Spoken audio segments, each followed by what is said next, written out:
Buenos días, muy buenos días a todas, a todos. Espero que se encuentren muy bien. Y bueno, en esta sesión, que será ya la última del curso de la materia de biotecnología vegetal, pues la intención es pues ya no tomar una clase como tal, porque pues ya hemos terminado de revisar los contenidos. La intención de esta sesión pues es en primer lugar platicar un poquito sobre los dos temas que como interrumpimos las clases normales para escuchar sus presentaciones, se los dejé grabados, entonces vamos a platicar un poquito de ellos, sobre todo para ver quienes ya los hayan visto, si hubiera alguna duda o algo que no esté claro. Luego vamos a ver la cuestión de los pendientes que nos quedarían en cuestión de entrega de reportes del último examen parcial, etcétera, también para ponernos de acuerdo y para ver si hubiera alguna duda al respecto. Entonces, es la intención de esta sesión. Primero, pues ver si quedó claro, si revisaron ya y quedó claro lo de esos dos temas, y luego pues ponernos de acuerdo y ver si hay dudas sobre la parte ya de cierre del curso de la materia. Entonces, primero me voy a permitir compartir una presentación simplemente que nos sirva como fondo para platicar un poquito de esos temas que les comentaba. Les pido como siempre que en cuanto la tengan visible, esa presentación me lo hagan saber.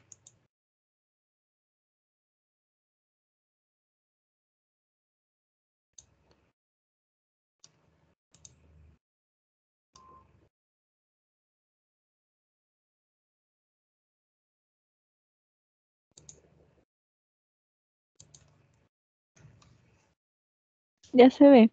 Ya se ve, muchas gracias. Bueno, si recuerdan, en la última parte del curso estuvimos revisando aplicaciones. Bueno, desde el principio casi de solamente las primeras unidades, no. Desde el principio del curso, pues estuvimos revisando las diferentes aplicaciones de la biotecnología vegetal. Y al final estuvimos viendo una serie de unidades cortitas, pequeñas, que tenían que ver con aplicaciones muy concretas, quizá no tan utilizadas, tan empleadas como las que vimos, como la cuestión de la propagación in vitro, la cuestión de la transformación genética, etcétera, pero bueno, son aplicaciones importantes y que tienen un papel fundamental en el uso de la biotecnología para el mejoramiento de las plantas cultivadas.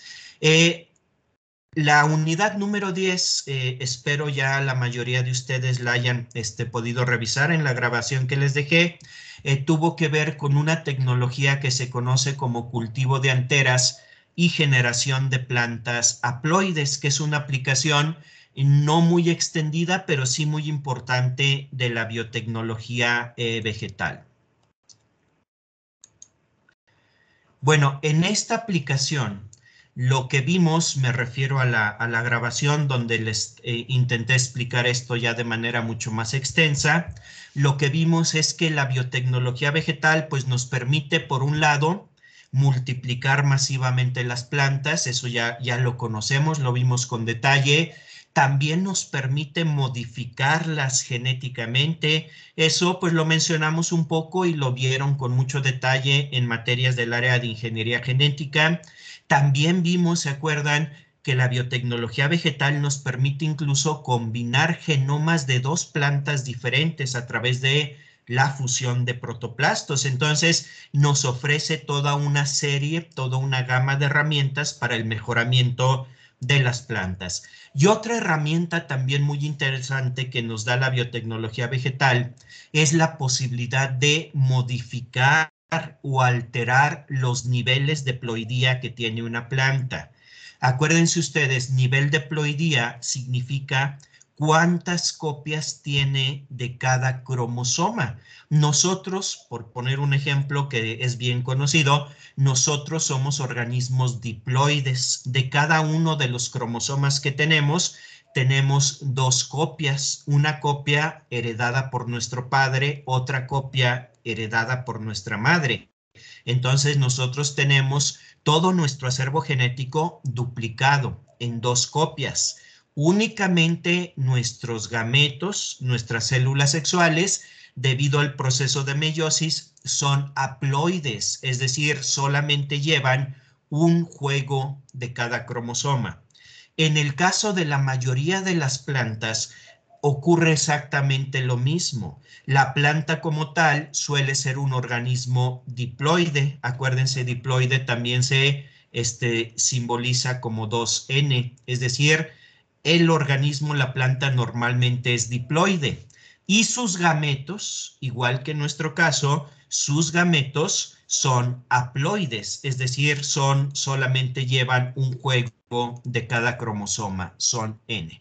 Bueno, la biotecnología vegetal, a diferencia de lo que ocurre con los animales, en donde esto no sería posible, la biotecnología vegetal nos da la posibilidad de tomar los gametos de una planta, tanto masculinos como femeninos, para partir de esos gametos o de las células precursoras de esos gametos, que también son haploides, regenerar plantas haploides, es decir, plantas que en la naturaleza jamás encontraríamos, plantas que solamente llevan una copia de cada cromosoma. Esas plantas haploides, si se acuerdan, si ya revisaron la grabación, esas plantas haploides realmente no representarían una ventaja desde el punto de vista productivo. Son plantas muy raquíticas, no se desarrollan bien y son plantas que son estériles. Obviamente, al ser haploides, no tienen la posibilidad de formar gametos, son estériles. Entonces, en realidad,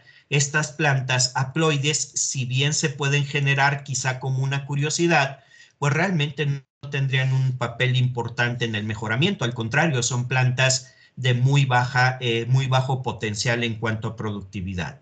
Sin embargo, si se acuerdan, hay un proceso que a través del uso de un alcaloide, de un compuesto químico que también se obtiene de una planta, que es la colchicina, nosotros podemos hacer que ese único juego de cromosomas que tienen las plantas haploides se duplique, es decir, se copie a sí mismo y nos quedemos nuevamente con plantas otra vez diploides, es decir, podemos volver a generar plantas diploides. Nada más que estas plantas diploides tampoco van a ser normales, entre comillas.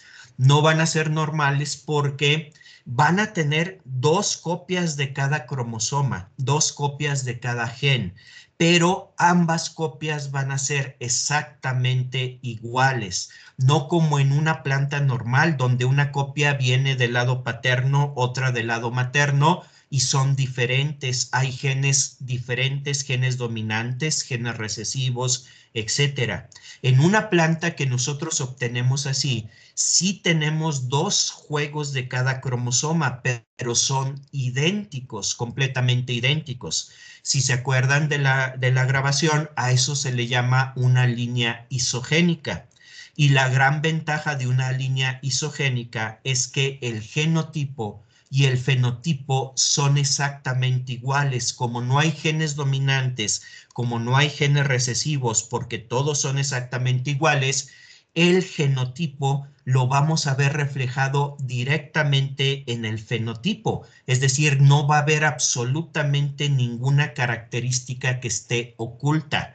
Por lo tanto, esa planta yo la puedo utilizar para hacer cruzas con otras plantas sabiendo exactamente cuál va a ser el resultado de la cruza, precisamente porque en estas plantas, a diferencia de cualquier otra planta natural, el fenotipo y el genotipo son iguales. Entonces, esta tecnología de generación de haploides, realmente su valor no radica en los haploides como tal, porque, como les dije, son plantas que no son satisfactorias desde el punto de vista productivo.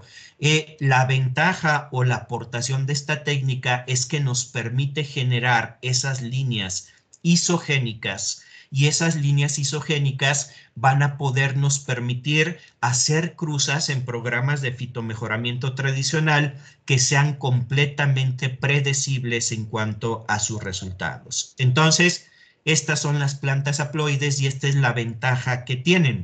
Las plantas haploides o incluso las líneas isogénicas no es algo que nosotros, por ejemplo, podamos producir en un laboratorio directamente para vender. Normalmente estas se producen y se utilizan en aquellas empresas o en aquellas instituciones que trabajan con fitomejoramiento a través de cruzas. Estas líneas isogénicas son un insumo muy importante para luego hacer cruzas y luego vender lo que es la semilla híbrida, es decir, todas estas semillas mejoradas, semillas híbridas, muchas se obtienen con esta o en parte con la participación de esta tecnología. A ver, ¿hubiera quedado alguna duda o alguna pregunta sobre cómo y para qué generar una planta haploide a través de biotecnología vegetal? Yo sí tengo una duda, doctor. Claro que sí, dime. Sí, justamente el artículo que yo expuse fue producción de plantas haploides a partir de ginogénesis y partenogénesis. Sí. Entonces mi duda aquí es el por qué ya no se utiliza, o sea, ya la producción de plantas haploides, como usted lo mencionó en la presentación, ya es a partir de androgénesis. Sí. Para producir plantas diploides. Ajá. ¿Y por qué ha caído en desuso la ginogénesis? El protocolo, de hecho, que yo utilicé Sí. fue, bueno, él decía que era de los primeros que utilizaban para esa especie de, Sí. era de cucubita, una calabaza de invierno. Entonces mi pregunta es esa, doctor. Mira, el proceso en sí es poco eficiente. No es fácil que un gameto o una célula precursora de gameto genere callo para que luego lo puedas producir. Hagamos una analogía, no tiene que ver con transformación genética, pero es algo similar, porque cuando nosotros transformamos genéticamente sabemos que el proceso es poco eficiente. Solamente unas cuantas células se van a transformar. El proceso de regeneración de haploides también es poco eficiente. De 1000 células haploides que tú tengas, por poner un ejemplo, solamente 3 o 4 te van a generar callo y vas a poder generar a partir de ellas plantas haploides. Entonces, ¿por qué se prefiere el gameto masculino? Bueno, el gameto masculino se prefiere porque en un solo estambre, es decir, en una pequeña parte de una flor, puede haber cientos de miles de gametos masculinos, es decir, son muchísimos. Por lo tanto, aunque la eficiencia sea baja, vas a obtener muy buena respuesta porque la cantidad de gametos masculinos, es tan alta que a fuerzas vas a obtener una respuesta positiva. Alguno de ellos te va a dar la respuesta. En una flor, si nos vamos por el lado del gameto femenino, hay muy pocos gametos femeninos en comparación a los masculinos. Es decir, la cantidad de gametos femeninos que tú podrías disponer de ellos en una flor ya no es de cientos de miles, cuando mucho es de decenas. Por lo tanto, va a ser mucho más difícil que tú obtengas un buen resultado, aunque quizá la eficiencia sea la misma. Aquí la cuestión no es de eficiencia, sino de número. Entonces, en concreto, la respuesta es que la única razón es que hay mucho más en número gametos masculinos, por lo tanto es mucho más probable que tú tengas éxito si buscas hacerlo a través del gameto masculino que del femenino. No sé si me expliqué. Sí, muchas gracias. Sí, muy bien. ¿Alguna otra pregunta? Sí, yo tengo una duda. Claro que sí, dime. Bueno, en el caso de nosotros, por ejemplo, pues las mujeres tenemos cromosoma X y los hombres cromosoma Y. En el caso de las plantas, pues es más complicado, ¿no? Hay plantas femeninas, masculinas y otras que tienen los dos, pues sí, los dos sexos en una sola flor. Sí. Entonces, en el caso de trabajar solamente con los gametos masculinos de una planta, por ejemplo, masculina, nada más, ¿se perdería información de la femenina? ¿O cómo sería ahí? Sí, no, mira, esa es una muy buena pregunta. En las plantas la determinación del sexo no es como en nosotros, no se debe a la presencia o ausencia de un cromosoma en particular, sino que en el caso de las plantas, inicialmente cualquier célula vegetal tiene el potencial de generar los dos tipos de gametos, masculinos y femeninos, y es durante el desarrollo, durante el proceso de desarrollo que se determina que en ciertas partes del tejido se produzcan gametos masculinos y en otra se produzcan femeninos. En algunas plantas ya durante el proceso de generar la flor, alguna de las dos vías se inhibe y por lo tanto termina siendo una flor completamente o únicamente masculina o femenina. Pero aquí la cuestión es que la determinación del sexo es diferente, es una estrategia diferente. Y esto no solo en plantas, también en algunos animales. No sé si ustedes han escuchado, por ejemplo, que hay, por ejemplo, algunos peces que en la primera etapa de su vida actúan como machos y luego hay un cambio y se convierten en hembras. Es decir, no es necesariamente una determinación del sexo por la presencia o ausencia de un cromosoma. Realmente ese mecanismo solo ocurre en animales superiores como seríamos nosotros. En el caso de las plantas y en el caso de algunos animales no muy cercanos a nosotros, la determinación del sexo es un proceso más bien que tiene que ver con el desarrollo y no con una presencia o ausencia inicial de un cromosoma. No sé si me explico. Sí, gracias. Muy bien. ¿Alguna otra pregunta? Bueno. También, si se acuerdan, comentábamos que la biotecnología vegetal no solamente nos posibilita generar haploides y líneas isogénicas, sino que podríamos generar plantas triploides cultivando un tejido muy especial que se genera durante el desarrollo de la semilla, que se conoce como endospermo. El endospermo es un tejido por naturaleza triploide, es decir, es 3N. Si nosotros buscamos en el momento apropiado del desarrollo de una semilla, buscamos el endospermo y somos capaces de generar callo y luego una planta, esa planta va a ser triploide. No va a ser diploide ni haploide, no va a ser triploide. Entonces, si se fijan, tenemos la posibilidad de tener plantas con 1, 2, que sería lo normal, o 3 juegos de cada cromosoma. Y si a esto le sumamos la tecnología que ya también hemos visto, hemos platicado de ella, de fusión de protoplastos, pues si se fijan, las combinaciones se vuelven casi infinitas. Nosotros, por ejemplo, podemos tomar un protoplasto de una planta triploide y fusionarlo con una célula diploide y entonces tendríamos un resultado pentaploide. Podemos fusionar 2 diploides para tener un tetraploide, etcétera. Por supuesto que hay un límite. Aparentemente, más allá de 7 juegos de cada cromosoma ya hacen que la célula no sea viable, pero la biotecnología nos da la posibilidad, a través de regenerar de diferentes tejidos y luego fusionar protoplastos, de obtener niveles de ploidía que nunca veríamos en la naturaleza. Bueno, ¿alguna pregunta? Bueno, el otro tema que les dejé grabado, pero también es un tema que estuvimos manejando, seguramente lo identificaron durante el trabajo que hicimos en el laboratorio, fue la aplicación de la biotecnología vegetal para la conservación de germoplasma, es decir, como herramienta para conservar, evitar que se pierdan especies y variedades vegetales.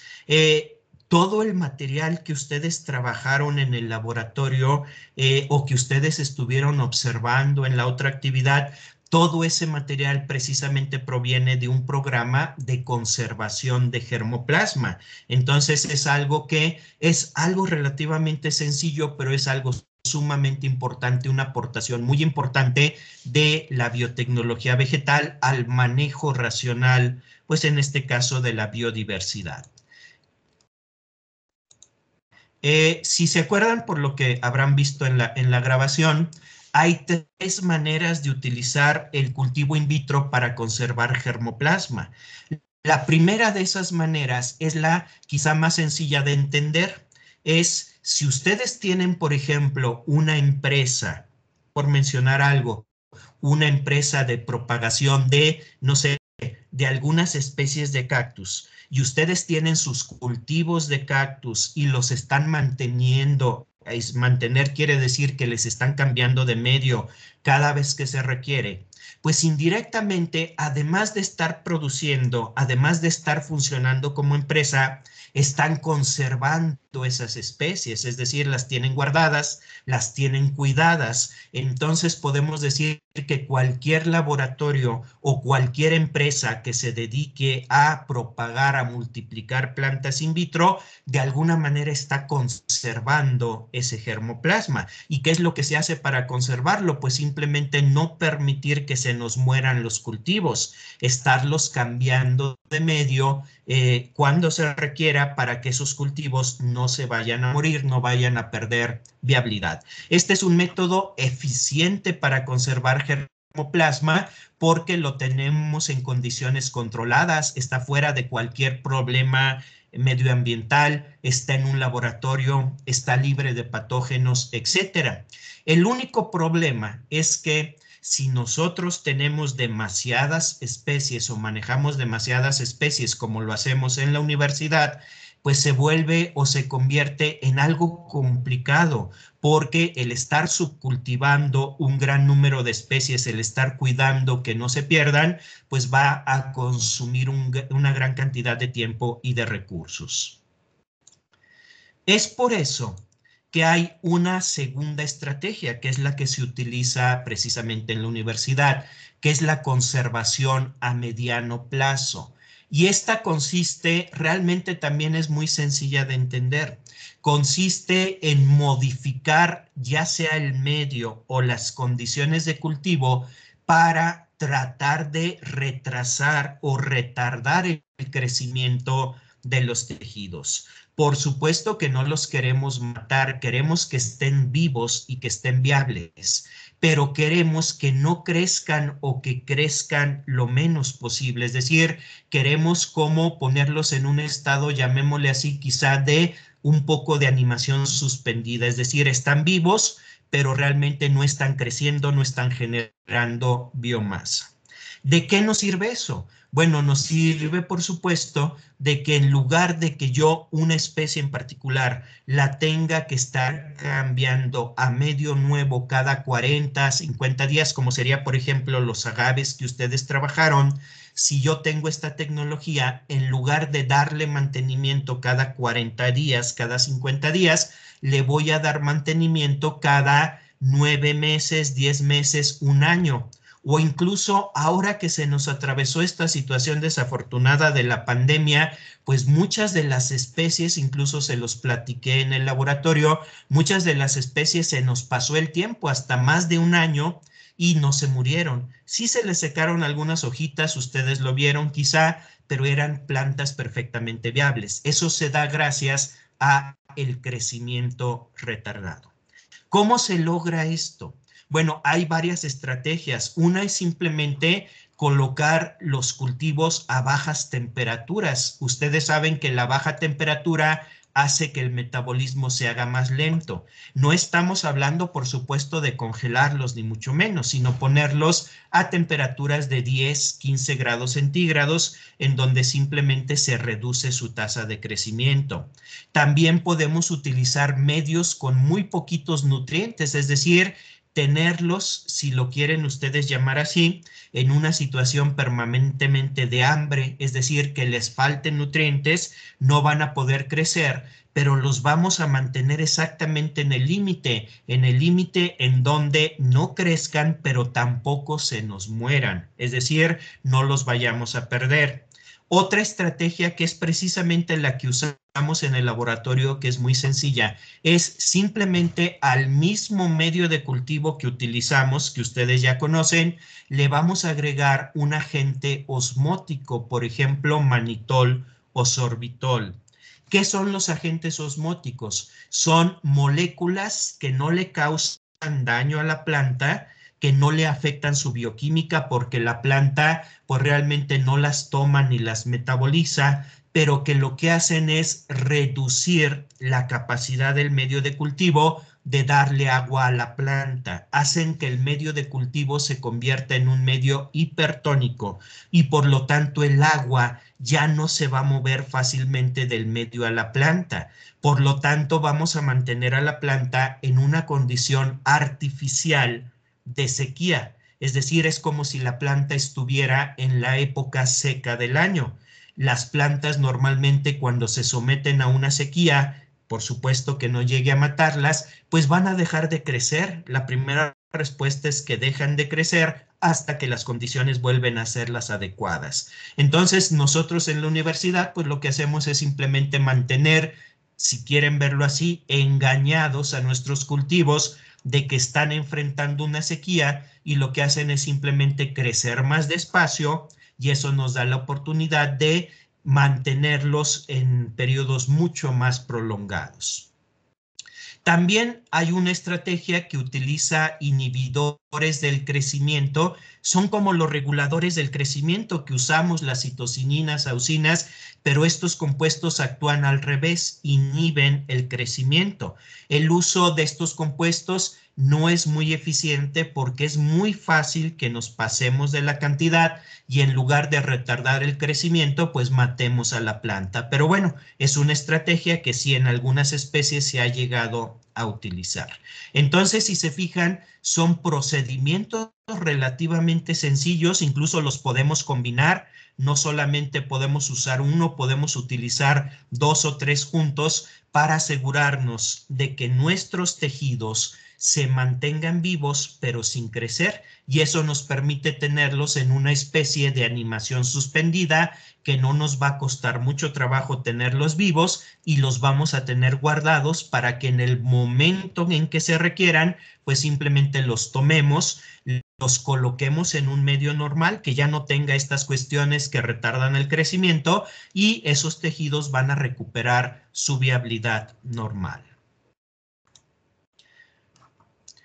Hay un último caso que les comentaba, me refiero a la grabación que les dejé, que en el caso de las plantas realmente es poco eficiente. Realmente sí se ha logrado, sí hay reportes, pero es muy complicado y muy caro hacerlo. Es la criopreservación. Aquí sí estamos hablando de congelar, literalmente congelar a temperatura de nitrógeno líquido, menos 196 grados centígrados, congelar tejidos vegetales. El gran problema con los tejidos vegetales es la pared celular. En el caso de células animales, ustedes saben que se pueden congelar y mantener así sin mucho problema. En el caso de la célula vegetal, la dificultad radica en la pared celular. ¿Por qué? Porque las células no son, al tener una pared, no son elásticas, no pueden expandirse y contraerse. Se podrían contraer, pero no expandir, porque al expandirse se revienta la pared celular y obviamente esa célula ya no va a ser viable. Acuérdense ustedes que cuando congelamos algo que contiene agua, al congelarse se expande, crece. Por lo tanto, si congelamos una célula vegetal, su contenido, su citoplasma va a crecer. Como la pared celular es rígida, se va a oponer ese crecimiento y va a terminar por romperse la pared, por quebrarse la pared. Por eso la criopreservación no es una alternativa tan atractiva en el caso de las plantas. Es muy difícil lograrla y se requieren equipos muy sofisticados para ir congelando gradualmente los tejidos muy lentamente y no simplemente echarlos en el nitrógeno líquido como se hace con algunas células animales y eso no representa ningún problema. Bueno, este es un panorama general de qué es lo que puede aportar la biotecnología vegetal en cuestión de la conservación de germoplasma, en cuestión de darnos herramientas que nos puedan permitir conservar a las especies vegetales sin ningún problema, sin que haya un riesgo de extinción. Bueno, ¿alguna pregunta sobre este tema? ¿Alguna duda?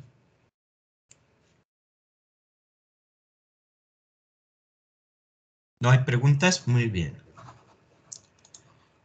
Bueno, entonces con esto terminamos de, ver este breve repaso. Insisto, quienes no hayan tenido la oportunidad, toda esta información, esto es un muy breve resumen, toda la información está de manera completa en las grabaciones.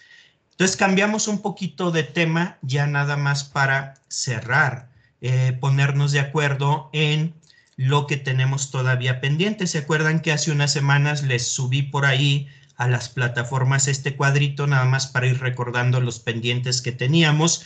Dos de ellos, pues ya los, ahora sí como se dice, ya los tachamos, ya los cubrimos. El segundo examen parcial, ya ustedes elaboraron el proyecto, lo subieron y seguramente ya todos ustedes revisaron su calificación, retroalimentación en el mismo sistema, en la misma aula virtual. El otro que teníamos pendiente en ese entonces era la tercera actividad del laboratorio, que eran las exposiciones. Ya todos, muchas gracias, cumplieron perfectamente subiendo su presentación y haciendo su presentación aquí en esta plataforma. Entonces, eso ya está cubierto y nos quedaría únicamente pues que ustedes se pondrían de acuerdo y me informaran qué día haríamos el tercer examen parcial. El tercer examen parcial, si se acuerdan desde el principio, desde la presentación del curso, comentamos que incluye las unidades 8, 9, 10 y 11.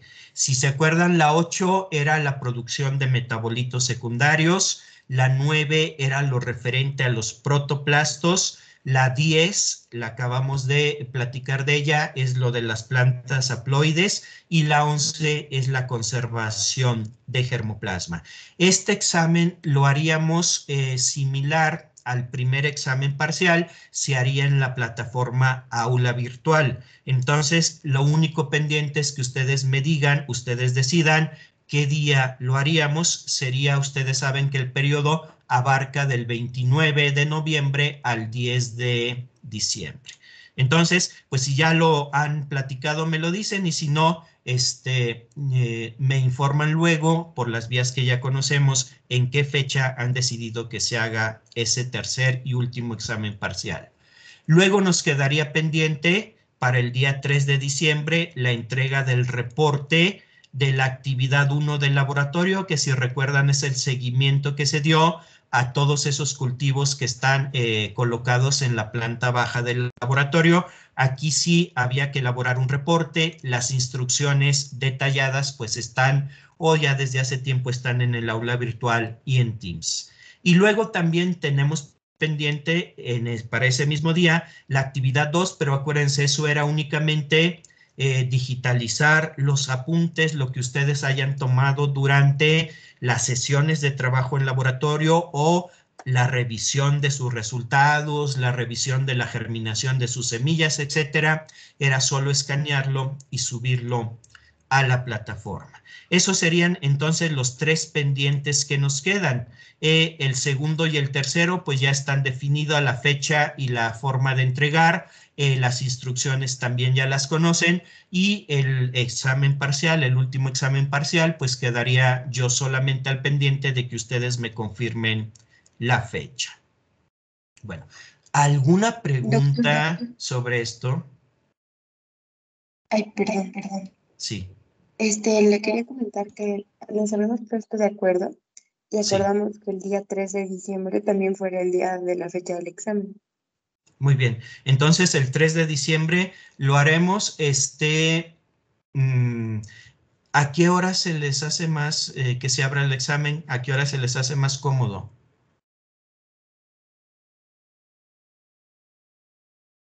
¿No lo han platicado eso?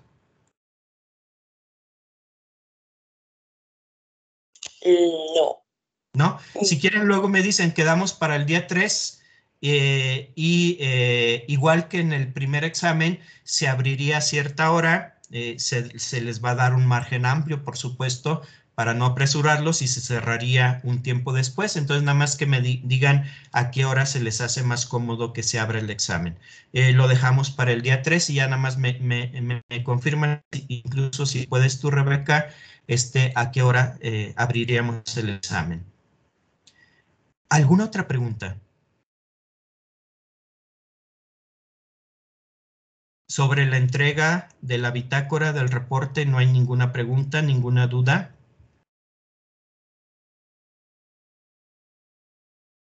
¿No? Muy bien. Tomo, si no hay preguntas o dudas en este momento, acuérdense, yo estoy, voy a estar al pendiente todos estos días hasta que se cierre el semestre y yo les entregue sus calificaciones finales por si hubiera alguna duda.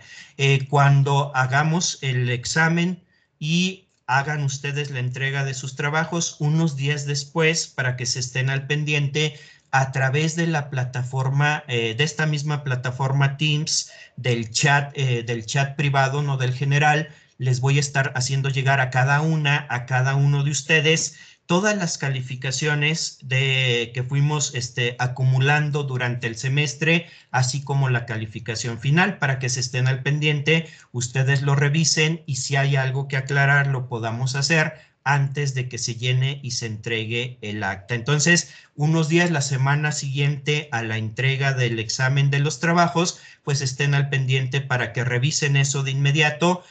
Me dicen si están de acuerdo, no hay ningún problema, y si hay alguna aclaración, con gusto lo vemos antes de hacer la entrega del acta, porque una vez que se entrega el acta, pues sí ya es bastante complicado hacer cualquier modificación. Bueno, ¿alguna pregunta, alguna duda? Yo, profe, tengo una duda. Claro, dime. Bueno, para entregar la bitácora, usted abrió un espacio, pero no hay, en sí no está abierto para que nosotros adjuntemos el archivo. Solo le quería comentar eso. Ah, sí, lo voy a revisar. Quizá Sí. algo faltó. Sí, Muy bien. gracias. ¿Es solamente el de la bitácora o también el reporte? Bueno, solo he revisado el de la bitácora. Ah, muy bien. Yo reviso los dos. Sí, Y de gracias. todos modos, cualquier dificultad que hubiera para la entrega, recuerden que me lo pueden mandar también al correo. Entonces, si se les dificulta cualquier cuestión con la plataforma, me pueden mandar el material al correo y es exactamente lo mismo. ¿Alguna otra pregunta? Profe, es que ese de la bitácora dice que aceptará entregas hasta el día 29. Entonces supongo que sí se va a abrir, pero pues hasta el 29. Ah, sí, sí. Quizás sí. Sí, entonces quizá más bien lo que le puse fue la fecha de apertura, pero yo checo y ya de todo, como la bitácora es algo relativamente sencillo, quizá alguno ya lo tiene escaneado, pues lo voy a dejar para que de una vez se abra hoy y que ya puedan salir ustedes de ese pendiente. Entonces yo ahorita terminando la sesión reviso los dos, que todo esté bien, tanto en el de la bitácora como en el del reporte. Bueno, ¿alguna otra pregunta? No, nada más lo iba a comentar que fuera de 10 a 11. El de 10, se abre a las 10 El el examen. examen, el día perfecto. Entonces el día 3 a las 10 Ajá. abrimos el examen. Gracias. ¿Alguna otra pregunta? Pues si no hay Profe, preguntas, sí, dime. yo. Dime. Pero es fuera de este tema. Es que de las plantitas que hicimos en el laboratorio, que nos las trajimos a la casa de Sí. enraizamiento, una de ellas se me contaminó, o sea, le empezó a salir como blanco. Yo supongo que eran como bacterias porque no se veía como filamentos, o bueno, como los hongos. Entonces, no sé si estuvo bien lo que hice, pero lo que hice fue que la abrí, la saqué, la lavé, o sea, de la parte de abajo de las raíces y la puse en una de mi mamá que tiene plantas de agua y lo puse en esa agua y sí le está saliendo otra raíz. Las hojitas se hicieron como feas, pero ya le salió una nueva. Entonces supongo que va a sobrevivir.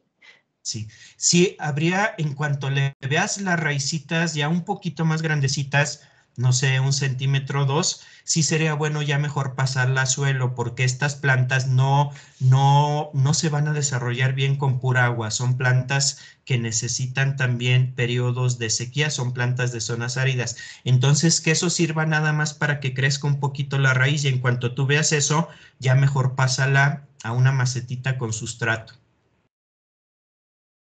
Ok, pero entonces sí es buena idea si se contamina, ¿no? O sea, sacarla y ponerla en agua un Sí, poquito. sí, sí. Se puede sacar y poner en agua o incluso se puede sacar, aunque no tenga raíz, y plantarla ya en una macetita con tierra. Nada más que en ese caso lo que se hace es esa macetita con la planta, obviamente con el sustrato húmedo, se coloca en una bolsa de plástico transparente y se amarra bien para que la bolsa haga un efecto como de invernadero, que mantenga húmedo en lo que la plantita alcanza a formar su raíz. Ya luego le podemos ir haciendo agujeritos a la bolsa para que se vaya adaptando y en una semana se la podemos quitar. Entonces sí, se puede colocar ya sea en agua hasta que le veamos raíz o directamente la podemos plantar, pero nada más con ese cuidado de ponerle una bolsita para que no se seque, se deseque rápido.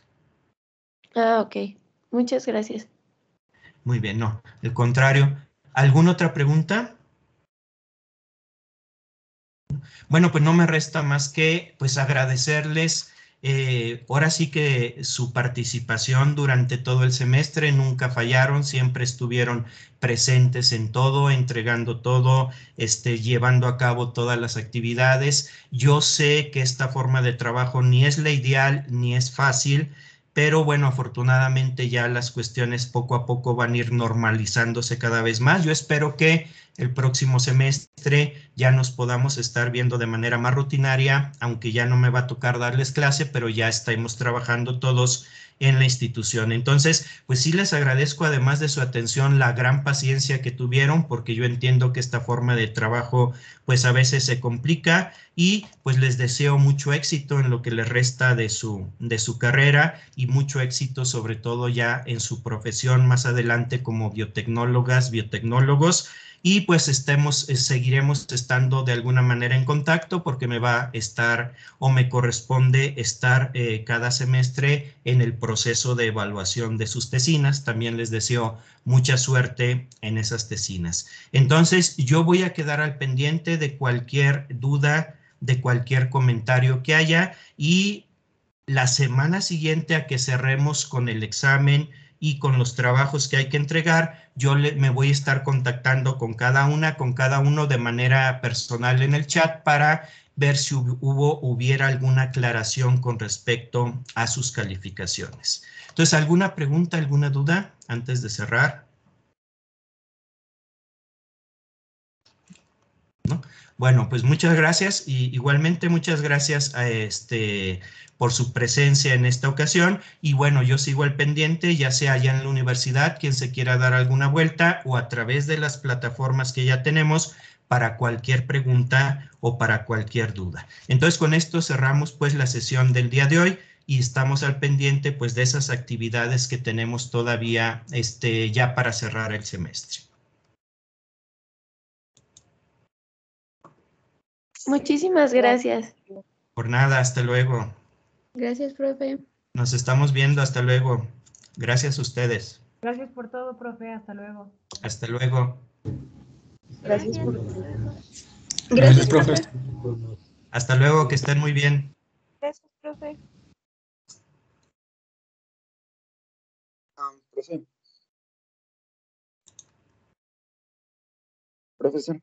Gracias, profe. Sí. Bueno, es que tengo una duda un poco fuera de Claro, dime.